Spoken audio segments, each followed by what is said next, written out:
This is a movie that feels like all the scenes were assembled out of order. One cannot help but feel frustrated with the frequently decentralized storytelling in this movie.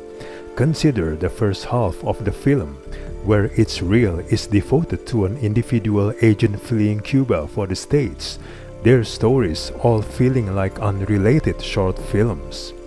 We don't even know they are double agents until a jarring montage in the middle of the film where the director bucks his measured storytelling for a getting the crew together montage set to a pop song. Even after this, the movie refuses to explore the interiors of the characters. Why are they spies? Why do they abandon their families? There's intricate and then there's messy. This movie is lethargic and a rushed mess.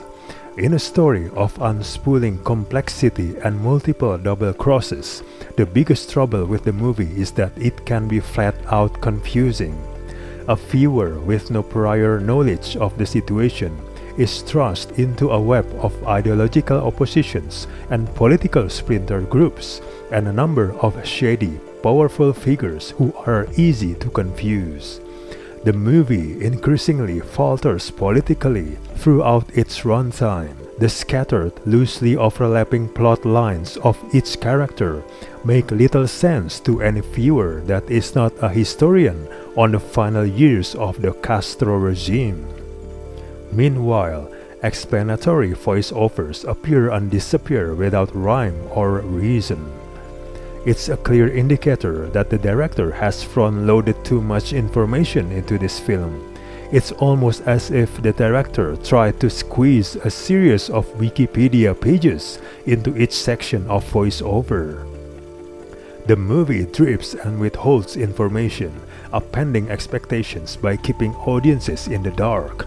That makes the narrative even more baffling. The audience has to spend far too much time working the double crosses and secret agendas out, while a mid-film twist proves suitably shocking.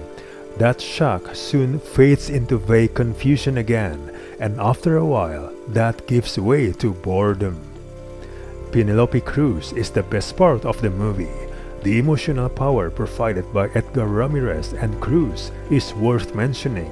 As a family continually torn apart by the political upheaval of their lives. But this power is stunted too by the messiness of the movie's delivery and the director's refusal to clean up the tangled narrative threads that his film leaves hanging. Each of the myriad of characters walk around as shells, empty archetypical cartoons of their real-life counterparts.